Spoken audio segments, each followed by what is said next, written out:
You're listening to Civic Media.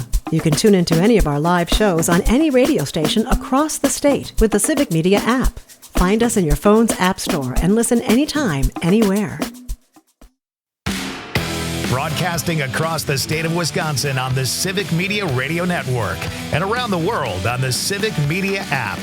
This is the Dom Salvia Show. And now, here's your host, Dom Salvia. And welcome to the Dom Salvia Show. Thank you for listening. You can be a part of this fine production, 855-752-4842. Appreciate you all tuning in. Big day today. In studio with me, Matt Rothschild. You may know him from the Progressive Magazine, from Wisconsin Democracy Campaign. Also an author, 12 Ways to Save Democracy in Wisconsin. You find that one on Amazon. Matt, welcome. Thanks for joining me, man. It's a bestseller. Yeah, baby. Of course, Jess on the board on the phones, 855-752-4842. A big show, breaking news. Jack Smith has new details on the charges against Trump. We'll get to that immediately. At 4:30, Charles Franklin from the Marquette Law School poll. That poll dropped today. We will dive into some of the numbers there. Also, 5:30, Wisconsin Lieutenant Governor Sarah Rodriguez, going to catch up with her in this election season. So look forward to speaking with her. But let's get right into it, Matt. Didn't know this was going to happen. Oh, yeah, there was a debate yesterday, but that's old news now. We'll try to fill in some gaps if we need to on that when we can. But the ABCnews.com is reporting bombshell immunity filing details Trump's alleged increasingly desperate bid to overturn the 2020 election. Oh, yeah, I remember that. A special counsel Jack Smith outlined new details of former President Donald Trump and his allies sweeping and increasingly desperate efforts to overturn the 2020 loss in a blockbuster court filing Wednesday aimed at defending Smith's prosecution of Trump following the Supreme Court's July immunity ruling. Now, Trump intentionally lied to the public, state election officials, and his own vice president in an effort to cling to power after losing the election, while privately describing some of the claims of election fraud as crazy, prosecutors allege in the 165-page filing. One more paragraph here. When the defendant, a quote from the piece, when the defendant lost the 2020 presidential election, he resorted to crimes to try to stay in office. With private co-conspirators, the defendant launched a series of increasingly desperate plans to overturn the legitimate election results in 7 states he had lost. As mentioned, 165 pages in this filing, dropped an hour or two ago. And Matt, you ran through that whole thing, man. Got my skimmer going. Yeah. And let me just try to boil it down, because there's a lot of legal arguments in here. But basically, what Jack Smith said was, despite the Supreme Court's ruling on immunity, we still got this guy. Yeah. And that ruling shouldn't get in the way at all of us dragging his behind into court. And so the judge should proceed with the trial of Donald Trump. But let me get into the legal arguments after that rather crude summary. So now I am quoting from Jack Smith. Although the defendant was the incumbent president during the charged conspiracies, his scheme was fundamentally a private one. Working with a team of private co-conspirators, the defendant acted as a candidate when he pursued multiple criminal means to disrupt, through fraud and deceit, the government function by which votes are collected and counted, a function in which the defendant, as president, had no official role. Uh-oh. And let me go on if you don't mind. Please, yeah. None of the defendant's charged conduct is immunized because it either was unofficial or any presumptive immunity, which relates to Pence, is rebutted, they said. And Jack Smith continued, he requests the relief the government seeks, which is at bottom, that the court determine that the defendant must stand trial for his private crimes, as would any other citizen. Woohoo! There you go. Shocking. Go, man. Go at him, Jack. A little bit here. I'll jump in here. Matt, noting nothing the government intends to present to the jury is protected by presidential immunity.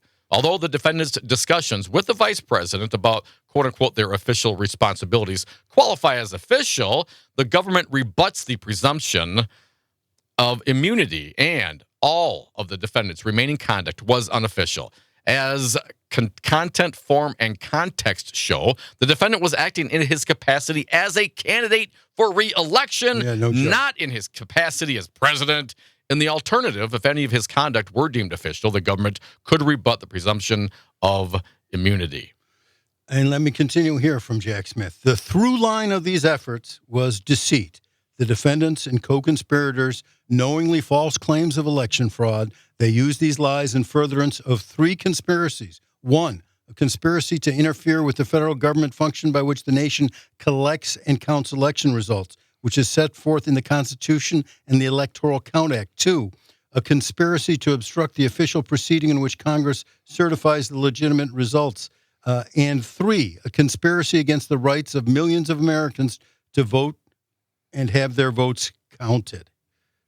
That is dramatic. At its core, the defendant's scheme was a private criminal effort. The defendant used deceit to target every stage of the electoral process. They get into the false electors, and you can find this on the internet. I found it at, I think Axios had a nice link to the PDF, 160 some pages. You can get through it fairly quickly.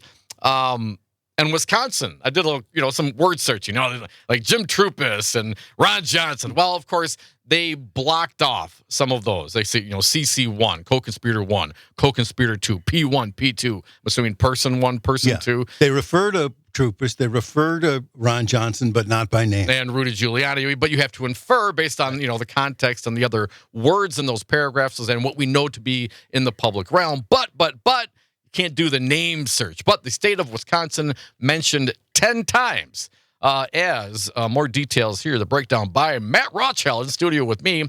The false electors. As president, the defendant had no official responsibilities related to the state's administration of the election or the appointment of their electors, and instead contacted state officials in his capacity as a candidate. Not president. Not candidate. president. Well, and just to stop right there, and I think this is obviously a big one. The executive branch is not involved in this. He, as a president, is not involved in the counting of the ballots, in the election process. That is out of his realm. I mean, that's it, period. Right. Full stop.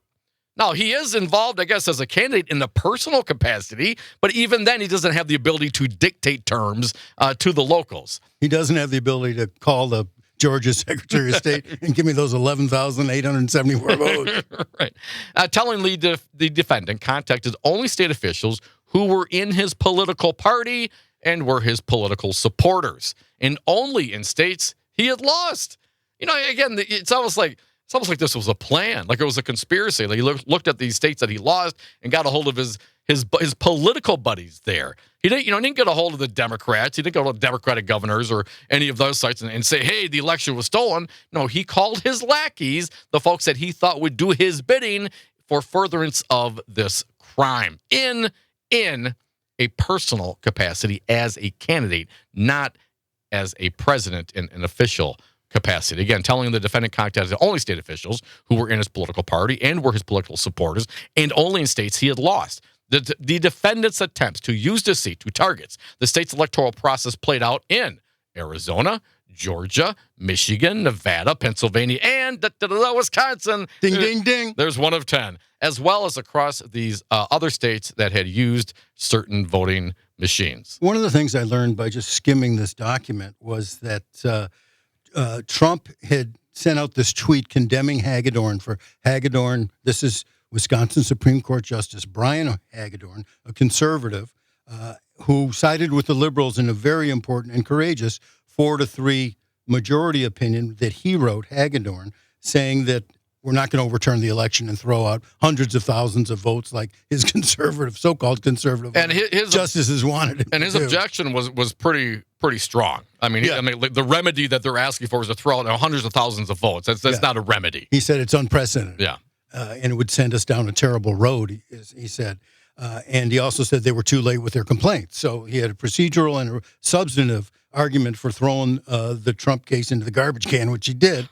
So Trump sent out a tweet saying, what's with this guy? I supported him. He was way behind in his campaign until I supported him. And then Trump said, we won Wisconsin in a landslide. If it wasn't for this justice, we would be the winner in Wisconsin. And after that tweet went out, evidently there were Trump supporters who were so enraged at Hagedorn that Hagedorn had to get additional police protection. Wow. It says here. From the Republican supporters. Interesting. You know, when your own political party hacks come after you, man, maybe you're in the wrong political party. Yeah, I've been wondering when Hagedorn's going to rip up his Republican Party ID. But Jack Smith said the tweet by Trump after this decision, the tweet attacking Hagedorn, was, quote, partisan, personal, and unofficial. Partisan, personal, and unofficial. Seems like it's very personal, partisan, and unofficial. A little more from the breakdown of the Jack Smith filing that was released today. At its core, the defendant's scheme was a private one. He extensively used private actors and his campaign infrastructure to attempt to overturn the election results and operated in a private capacity as a candidate for office. And these, again, very true, very important, very specific facts. What really still bothers me, this whole Department of Justice thing. I mean, he did these things in the private capacity, but he also used his office, his official presidential office, to try to overturn the election as well. I mean, he engaged with the Department of Justice. We had that Jeffrey Clark character said, I'll do it. Sign me up. I'm an environmental lawyer, but let me take hold of this thing. And under threat of mass resignation, only then did Trump back down. I mean, he had this, Jeffrey Clark had this letter ready to go out, wanted people to sign it. Hey, we found all this fraud. No, we didn't really find it, but just say we did and leave the rest to us. And the U.S. Supreme Court says any president can do that from here on out. And that's okay. That's okay. And that is very, very concerning. So Jack Smith took all that stuff out. He took it all out. And I know it's not in here, but let's remember, it wasn't just Donald Trump in his personal capacity. He was also using the weight and force of the federal government as he could, which is extremely dangerous. Yeah. This is quite an incredible document that Jack Smith has submitted. I encourage people to read it for yourselves. When we come back, we'll talk a little bit about the argument on Pence, because the Supreme Court seemed to shield Pence, and they take the shield away. Jack Smith does. Folks, you are listening to the Dom Salvia Show. Breaking news, big day today. Appreciate you tuning in. 855-752-4842. Matt Rothschild in the studio with me, Jess, on the lines, on the horn. At the bottom of the hour, we have Charles Franklin, the director of Marquette Law School poll. That dropped today as well. We'll get into some of that detail. And later on at 5:30, the lieutenant governor of the great state of Wisconsin, Sarah Rodriguez, will join us as well. You be a part of this fine production. 855-75-CIVIC. Join us.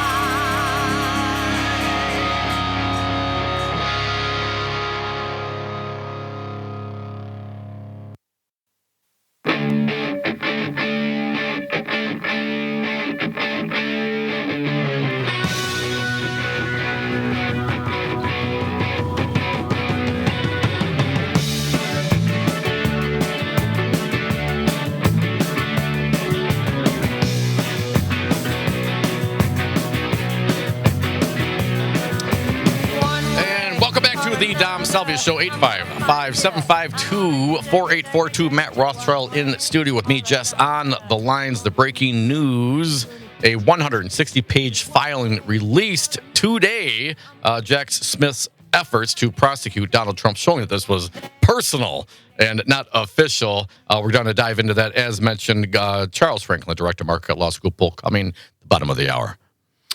Yeah, the Jack Smith went to great pains to go after Trump one way or another, but especially for his trying to get Pence, squeezing Pence, to try to throw out the legitimate votes at the Electoral College.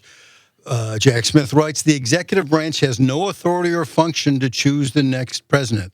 So this is Jack Smith arguing that this wasn't the official capacity. Trump wasn't acting in his official capacity when he was talking to Pence to tell Pence to do the wrong thing.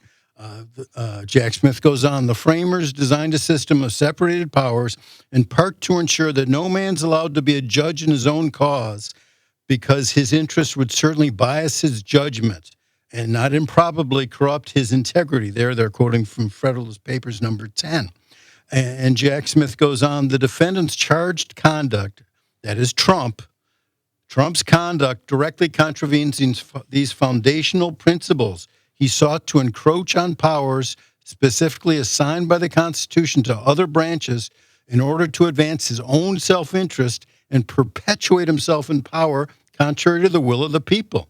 As such, applying a criminal prohibition to the defendant's conduct would not pose any danger of intrusion on the authority and functions of the executive branch.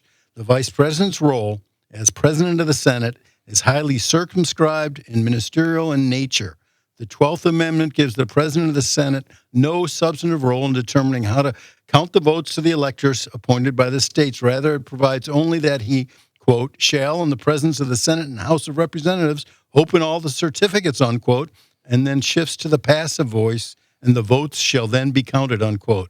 Nothing in the Constitution, Jack Smith goes on, remotely suggests that the single individual serving as president of the Senate would have the momentous responsibility to decide which votes to count and how they should be counted. Oh, but Kenneth Cheesebro, man, Jim Troopers, these guys got different plans. They read into it. They looked at the landscape. They read the Constitution. These are knowledgeable attorneys, Matt, and they determined that, yes, in fact, there was. You can do it.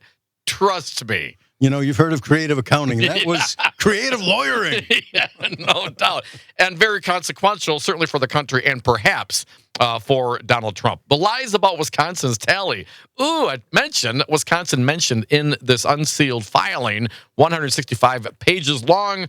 Wisconsin's mentioned 10 times. Here's some of the quotes. Hundreds of illegal drop boxes were used in Wisconsin. Over 90,000 ballots were illegally harvested. Can't do that. Not allowed. Through so-called human drop boxes, and over 500 illegal unmanned drop boxes were put out statewide. At the Ellipse, he said that. In Wisconsin, corrupt Democrat-run cities deployed more than 500 illegal, unmanned, unsecured drop boxes, which collected a minimum of 91,000 unlawful votes. I just don't know where he's grabbing these numbers. I mean, but this is what he did. And we're still dealing with drop box issues here in the state of Wisconsin. The mayor of Wausau was out there screwing around with that. I mean, this is 4 years ago, man. You wonder where that comes from. Yeah, the propaganda gets a life of its own, doesn't it? It sure does. That Trump goes on to say 170,000 invalid absentee votes were counted. Over 170,000 absentee votes were counted that are blatantly illegal under Wisconsin law, should never been included in the tally. Over 170,000 absentee without a valid absentee ballot application. So they had a vote, but they had no application. And that's illegal in Wisconsin. Again, this is what Donald Trump was saying. And Jack Smith points out what he was saying was totally false. And it was part of his fraud. I mean, that's what I'm saying. So at the very conclusion, if you're like me, you just sometimes like to read the beginning and read the end. You can jump to the conclusion on page 163 and 164 and 165. I'll read it to you, though. And it's a little legalistic. But basically it says, we're bringing him to court. We're bringing him to trial. Judge, you got to do that. Based on a fact-bound analysis for the reasons explained above, the court should determine that the conduct described in the factual proffer of Section 1, and the argument here, is not subject to presidential immunity. As part of this determination, the court should specify 4 determinations. First, that the government has rebutted the presumption of immunity attached to the defendant's official communications with the vice president. Second, that the remaining conduct described was not official. And in the alternative, that the government has rebutted any presumptive immunity. The government requests alternative rulings regarding rebuttal for all conduct the court finds to be unofficial to buttress the court's record, ensure thorough and efficient appellate review, and minimize the risk of successive rounds of appeals. Furthermore, based on the determination that all of the conduct here described is not immune from prosecution and encompasses all the allegations in the superseding indictment, the court should further specify 3, that the defendant is subject to trial, and 4, that the government is not prohibited at trial from using evidence of the conduct we described here. Respectfully submitted, Jack Smith, special counsel. 165 pages of respectful submittal. There is more to get to, but we do have a guest coming. We want to keep him up as well. Charles Franklin, Director Marquette Law School, poll coming. But Mark, we'll squeeze you in on this topic. Welcome. What do you got for us? Yeah, thanks. And you've been singing my song right along right now. The only duty that Donald Trump had officially in this whole thing, or Mike Pence, or any of these people, is to uphold the Constitution. Because Donald Trump, when he takes the oath of office, one of his duties is to faithfully execute the laws of the United States. And if anything official is involved in that right there, he violated that. He violated his oath. I mean, it is just, I've been singing the song about the fake electors for quite some time now, and that any abridgment or denial of our right to vote, have that vote counted, is a violation. And for these Republican districts, maybe, I guess, under the 14th Amendment, I think it more applies to state actors rather than these individual. Yeah, but Mark, I know you must have loved the part. They mentioned the Federalist Papers, and I know you love the Federalist Papers. Thanks for calling, man. This is a glorious day indeed. Hopefully, we'll actually see a trial one of these days. Folks, you are listening to the Dom Salvia Show. Appreciate you tuning in. As mentioned, Charles Franklin, he's the director, the Marquette Law School polling. We got some numbers that came out today. We'll dive into some of those numbers. And again, take your calls, 855-75-CIVIC.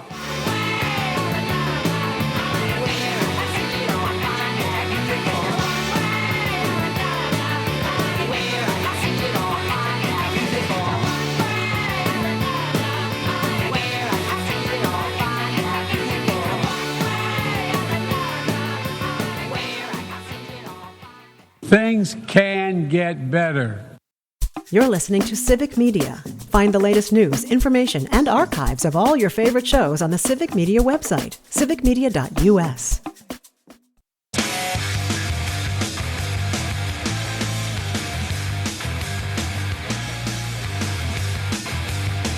And welcome back to the Dom Salvia Show, 855-752-4842. Earl Ingram Jr. joining me in studio. You can check his show out on WAUK 8 to 10 a.m. Mondays through Fridays. Always a pleasure to have Earl hanging out with us. I threw this one out there before the break, and we get there because there's more to it. CNBC reporting Tina Peters, a former Colorado Republican county clerk, who espoused the false conspiracy theory that former President Donald Trump lost the 2020 election due to ballot fraud, was sentenced Thursday to 9 years in prison for crimes relating to a breach of her county's voting system. She got 9 years. 9 years for breaking into a voting system? And Donald Trump tried to overthrow the entirety of the election? And they were still waiting for trial on that. Let me just a little more here. Here's State District Court Judge Matthew Barrett told Peters, "You're no hero. You're a charlatan who used and is still using your prior position in office to peddle a snake oil that's been proven to be junk time and time again. Your lies are well documented, and these convictions are serious. I'm convinced you'll do it all over again if you could," Barrett told the 68-year-old former Mesa County clerk. 68. Who was accused of using another person's security badge to allow someone else to gain access to her county's election system. Now, this is what got me. You're a charlatan who used and is still using your prior position in office to peddle a snake oil that's been proven to be junk time and time again. Your lies are well documented. Now, he's saying that to Tina Peters, but he may as well be talking to Donald Trump. And we have some of that. Thank you, Aaron. Let's play a little bit of here. Let's go to, let's see, Donald Trump. We won cut number 12. Last election, we did great in 2016. A lot of people don't know we did much better in 2020. We won. We did win. It was a rigged election. You have to tell Kamala Harris, that's why I'm doing it again. If I thought I lost, I wouldn't be doing this again. You know where I'd be right now? On the beaches of Monte Carlo, maybe, or someplace. You're a charlatan who used and is still using your prior position in office to peddle a snake oil that's been proven to be junk time and time again. That judge's words to Tina Peters could apply to Donald Trump and J.D. Vance and Corey Lewandowski and the rest of these megas who continue to peddle that snake oil. Let me ask you, Dominic, when you look at all of the people who he flummoxed into following him, who are in prison, that woman is 68 years old, man. She's got 9 years. 9 years. And she did it because of Donald Trump. That woman would know. Now, there's no way that woman would ever do something to break the law. 68 years old. But she was flummoxed into doing that. And now, what do you think, Donald Trump? You think he gives a second thought to her life being ruined? She allowed herself, like many others, like many of those on January 6th, to allow him to get into their spirits and their psyches and who they are. And they had no defense mechanisms for his charm. Well, that's what they say, man. What else is it? What else is it? His charm. That's so gross. I know. They're grown ass adults, Earl. You know what I'm saying? 68 years old. I mean, that's what's really flummoxing to me is that these are intelligent, presumably they work. I mean, she working in these working in these jobs. I mean, this is not something that people had no idea they could have done. They should have had some critical thinking skills and looked at this and more. Maybe they were just being told what they wanted to hear. And if that's your motivation, well, they told me that, so I'm assuming Donald Trump told me the election was stolen, so I had to go, get on the case and crack the case myself and use a security badge, let somebody else access voting systems. You're not going to crack the case. And Donald Trump's been lying to you the whole time. And as a grown adult, if you are not capable or are not willing, which I think is more the case, certainly capable, but not willing to think about this in real terms and look at the history of what Donald Trump has said and look at the filings of the court cases and look at how he was already in the winter before the election laying the groundwork for it's going to be a rigged election.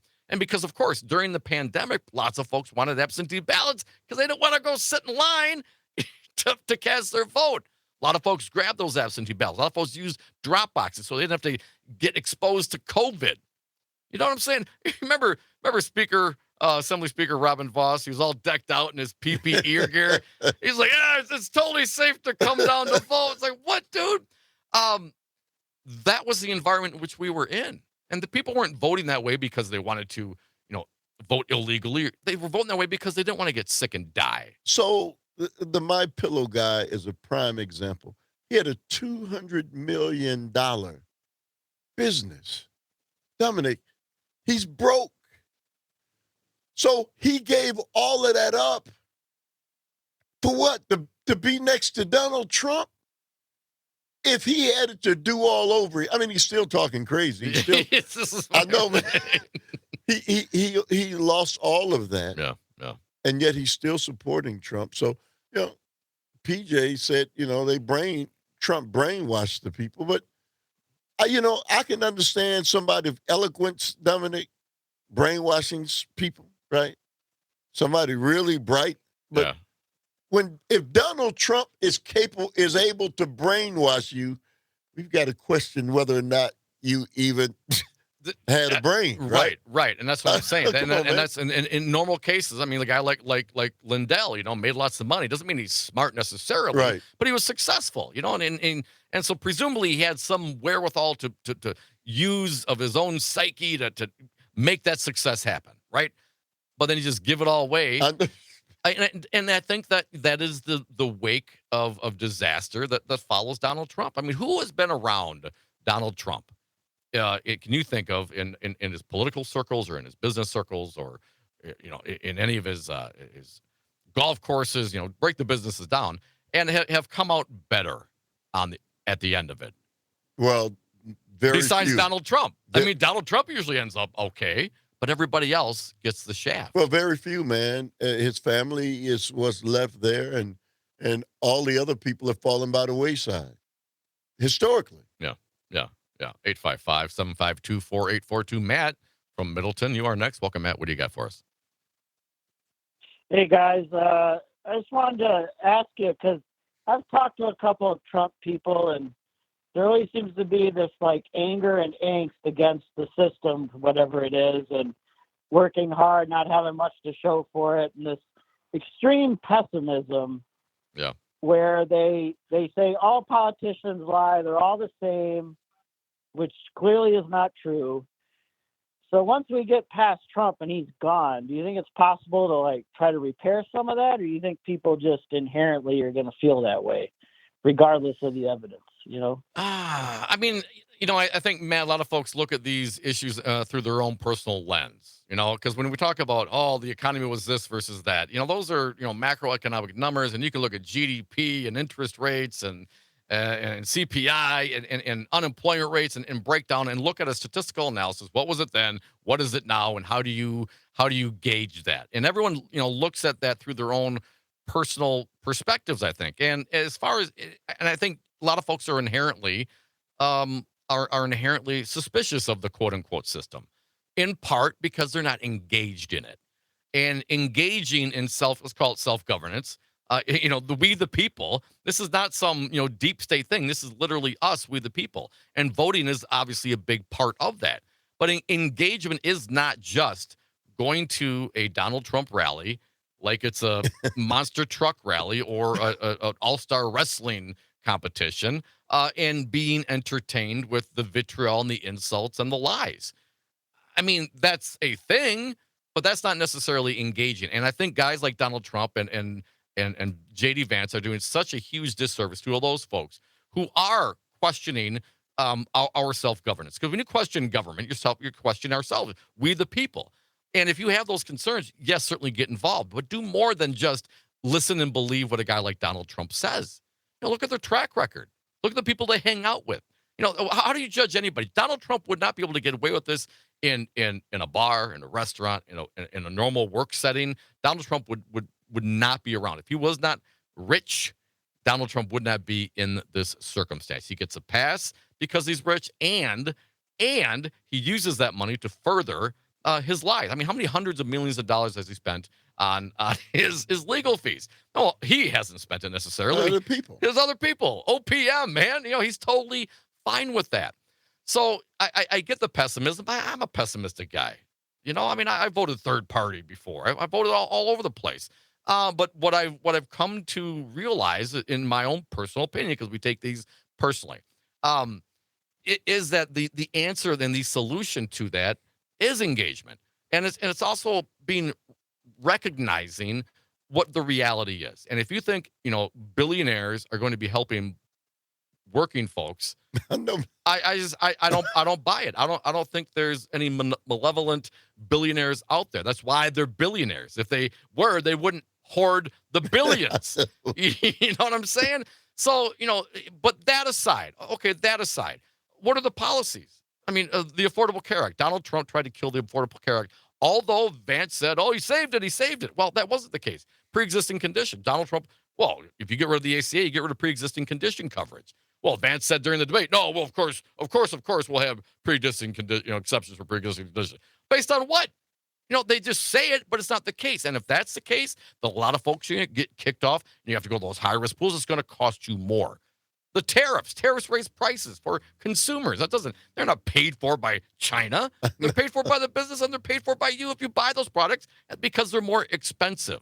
And you can go up and down the list. The whole immigration thing is really where I think he has the strength, quote unquote, because he's good at pitting the people against each other. And that's exactly what that is. Like back in the day, it was the poor white person versus, the poor black person. Well, at least you're not the poor black person.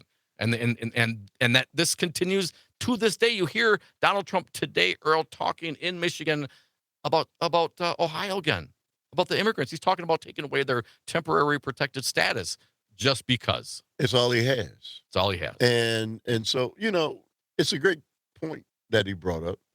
What happens? This is at some point in time, the election is going to end, and the damage that has been done to this nation, Dominic, is akin to a war. How are the American people ever going to be able to come back? Fellow countrymen right now hate one another. hate. Why? One guy has been able to turn the American people into hating each other, predicated on whether or not you believe in Donald Trump or you want Kamala Harris. And as crazy as that sounds, we're there. How do you fix it? He's right. How do you fix it?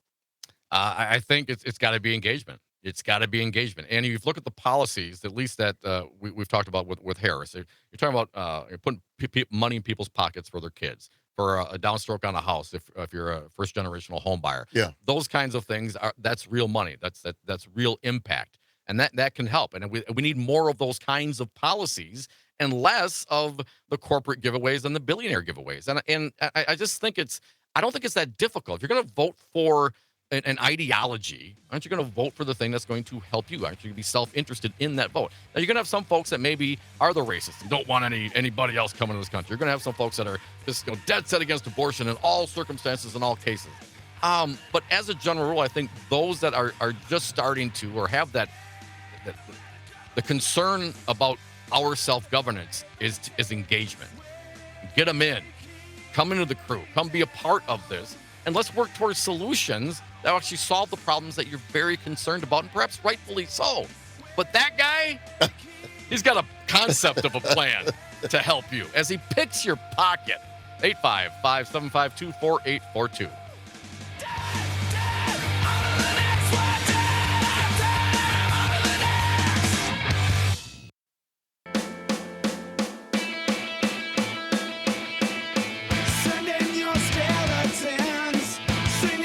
And thank you for listening to the Dom Salvia Show. Last segment of the day. If you got something to say, hit us up right now on the lines. Talk or text 855-752-4842. Texter from the WMDX says, "Will CJ apologize for lying?"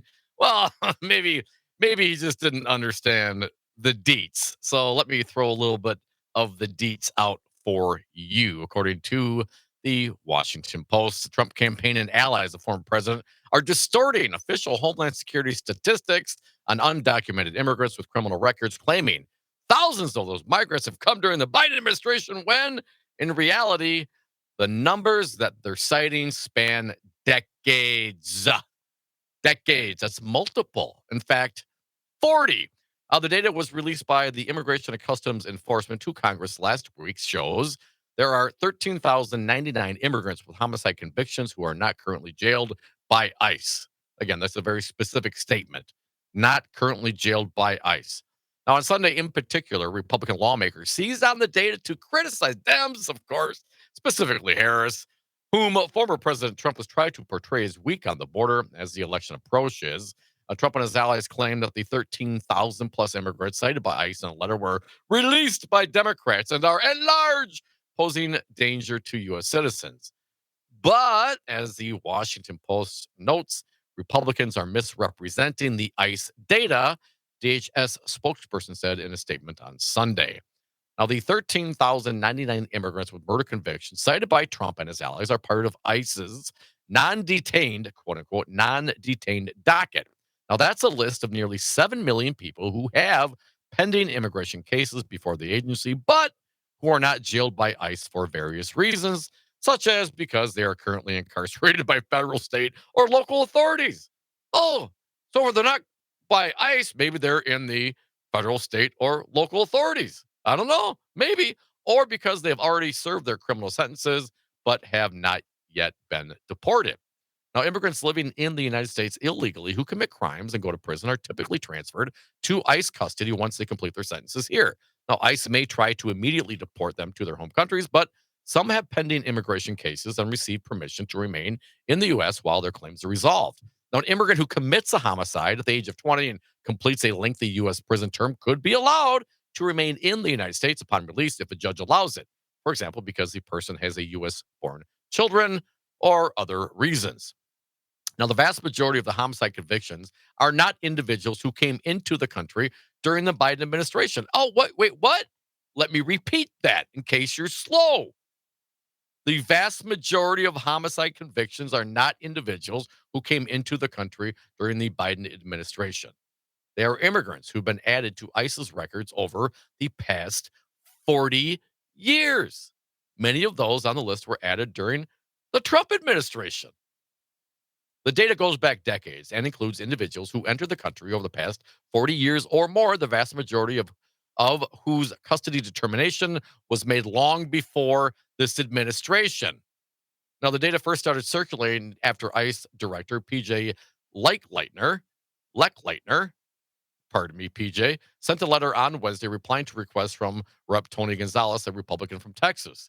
Well, of course, it doesn't matter whether or not the stats are accurate or whatnot. I mean, even if the stats, I believe what the stats are. Now, how you interpret the stats and what you think the stats mean and who's to blame for it, well, you got to dig in a little bit. But if you see a headline saying 13,000 convicted murderers, oh my God, it's all Harris and Biden's fault. Well, if you don't read behind the headline of, Foxy or Newsy or whatever you get your news from, maybe you'd be calling up radio shows like the guy did on Friday and say that same bunk to me. Now, the number of cases on ICE's non-detained docket nearly doubled during the Biden presidency when illegal border crossings reached record highs between 2021 and 2023. The data in the letter shows that as of July 21, there were about 660,000 non-citizens with criminal histories on ICE's national docket. Of those who are not being held by ICE, 425,000 are convicted criminals. Now, the data reported in the letter represents immigrants recorded over the past 4 decades, as mentioned, though the letter doesn't specify when the record officially began. Now, an analyst with the American Immigration Council, Aaron Reichlin-Melnick, noted that the number has gone up by 15% since 2015. Also noted that the docket has been here for decades and can't be deported often for diplomatic reasons. Now, this was interesting. Anyone on ICE's non-detained docket with a homicide conviction has likely been in the country for decades, served a full criminal sentence, and cannot be removed because they're from a country which restricts U.S. deportations. Well, isn't that a quirk? There are others on ICE's non-detained docket who have serious criminal records who, after serving their time, managed to win some form of protection or relief from removal. They're now here legally, but remain on the docket and are required to check in with ICE periodically. There's no evidence that undocumented immigrants commit violent crimes at higher rates than U.S. citizens. In fact, I think there's probably trending that would suggest that's not the case. But I digress. Over the weekend, Trump and his allies cited none of these details. Oh, no, none of those details, because it goes against what they're saying, right? Including what Trump had done with the migrant backlog during his term in office. Instead, during a rally on Sunday in the swing state of Wisco, baby, we played some of that sound earlier, several enlarged posters with images of migrants in orange jumpsuits were used as a stage backdrop. Trump falsely alleged that 13,000 convicted murderers have crossed the border and are free to roam and kill in our country under the Biden administration. On Sunday, he again cited the distorted statistics during a rally in Erie, Pennsylvania. And earlier the same day, Senator Cotton, a Republican, repeated the same false claim on CBS's Face the Nation, quoting, quote him, "The Biden administration just acknowledged that they released more than 13,000 convicted murderers who illegally entered this country." Now, of course, Cotton's not a dumb guy. I'm not going to talk about Donald Trump. They're saying this specifically and purposefully. So you mega faithful go out and believe this. And it's not true. They're not eating the pets. They're not eating the dog. They're not eating the cats of the people that live there. People, do better. This is the Dom Salvia Show. You always do better when you tune in to me. Coming up next, Nightlight with Pete Schwaba. Tomorrow, Josh Call. And we'll preview the VP debate with Walz and Vance Pence. Thanks for listening. The national news cycle never stops, but it can be hard to find news about your local community. Civic Media is dedicated to providing quality local and state news coverage across Wisconsin. With the Civic Media app, you can get notifications about local stories that matter to you and your community. Find the free Civic Media app in your phone's app store and choose notifications from the menu to tell us what kind of news you want to hear about.